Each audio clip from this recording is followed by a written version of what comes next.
Permisi, Cak Lontok dan juga jajaran sekalian. Perkenalkan, saya Diki dari Garuda TV. Saya ingin menanyakan mengenai tadi kan sempat disinggung oleh Bang Prasetyo Edi Marsudi mengenai gugatan di MK. Karena kan kemarin sempat tim hukum dari Ridho itu akan mengajukan gugatan PHPU Pilkada 2024 ini ke MK.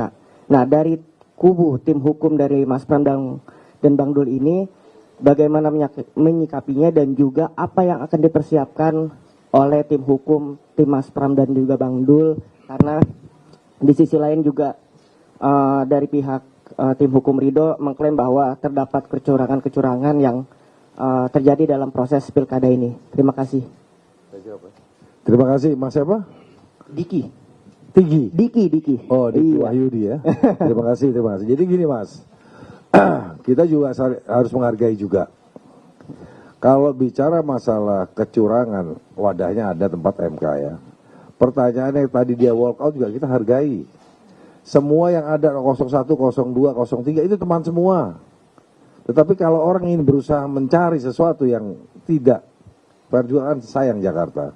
Sudah baik loh Jakarta. Dengan pemilu serentak ini jarang-jarang situasi dan kondisinya sangat kondusif.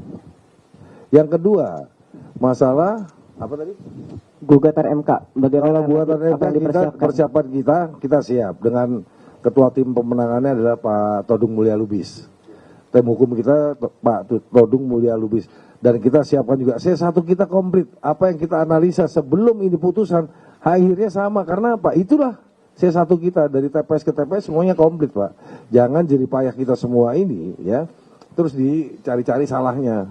Ayo kita ke MK, kita siapa yang siap kalah dan harus siap menang. Saya rasa itu. Terima kasih. Ya, mungkin saya tambahkan sedikit, hanya menegaskan saja bahwa kalau ada hal-hal yang ingin digugat atau apapun itu terkait kecurangan dan lain sebagainya, itu prosedur konstitusinya sudah jelas. Tetapi yang perlu saya sampaikan adalah dari awal saya sebagai ketua tim pemenangan Mas Pram dan Bang Dul itu selalu diamanahkan oleh beliau berdua, dan beliau berdua adalah paslon yang taat pada aturan konstitusi, dan kita juga diwanti-wanti tim pemenangan ini untuk selalu taat pada aturan konstitusi terkait dengan pemilihan atau pilkada di daerah khusus Jakarta. Jadi kalau hal-hal yang terkait kecurangan, saya kira dari awal kita orang-orang yang